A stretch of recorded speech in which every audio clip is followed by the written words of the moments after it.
ನಮಸ್ಕಾರ. ಶ್ರೀರಾಮೋತ್ಸವ ವಿಶೇಷ ಸಂಚಿಕೆಗೆ ಸ್ವಾಗತ. ಇದೀಗ ಮುಖ್ಯಾಂಶಗಳು.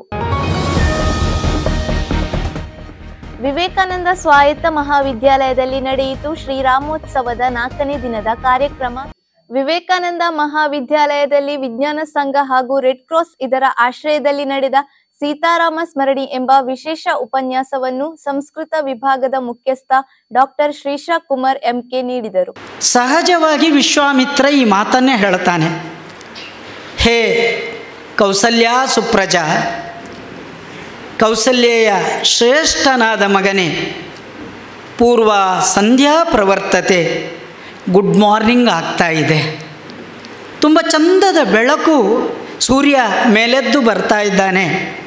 ಹಾಗಾಗಿ ಏಳು ನಾರಾಯಣನೇ ಅಂತ ದಾಸರು ಹೇಳಿದ ಹಾಗೆ ವಿಶ್ವಾಮಿತ್ರರು ಹೇಳ್ತಾರೆ, ಉತ್ತಿಷ್ಟ ನರ ಶಾರ್ದೂಲ ಅಂತ ಹೇಳ್ತಾರೆ. ನೀನು ಸಾಮಾನ್ಯ ಮನುಷ್ಯ ಅಲ್ಲ ಅಂತ. ನಮ್ಮಲ್ಲಿ ಅಂಥ ಅದ್ಭುತವಾದಂಥ ಕೆಲವು ಪದಗಳು ನಮ್ಮಲ್ಲಿ ತುಳುವಿನಲ್ಲೂ ಕೂಡ ಆಗಾಗ ಬಳಕೆ ಆಗ್ತದೆ. ತುಳುವಿನಲ್ಲಿ ಬಲಿಪ ಅಂತ ಒಂದು ಪದವನ್ನು ಬಳಕೆ ಮಾಡಿಕೊಳ್ತೇವೆ.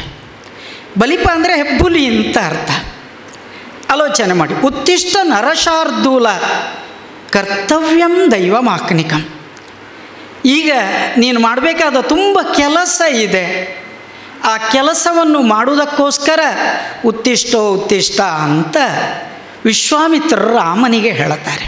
ಕಾರ್ಯಕ್ರಮದ ಉದ್ಘಾಟನೆಯನ್ನು ಕಾಲೇಜಿನ ಪರಿಚಾರಿಕೆ ಗೀತಾ ಪುಷ್ಪ ದೀಪ ಪ್ರಜ್ವಲನೆಯ ಮೂಲಕ ನೆರವೇರಿಸಿದರು. ವೇದಿಕೆಯಲ್ಲಿ ಆಡಳಿತ ಮಂಡಳಿಯ ಸದಸ್ಯೆ ಶುಭಾ ಅಡಿಗ ಉಪಸ್ಥಿತರಿದ್ದರು.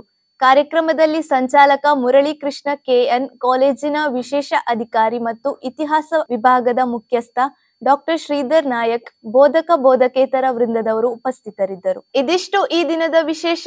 ಶ್ರೀರಾಮೋತ್ಸವದ ಇನ್ನಷ್ಟು ಸುದ್ದಿಗಳಿಗಾಗಿ ವಿಕಸನ ಟಿವಿಯನ್ನು ವೀಕ್ಷಿಸಿ. ನಾನು ಶಿಲ್ಪಾ ಜಯನಂದ್. ನಮಸ್ಕಾರ.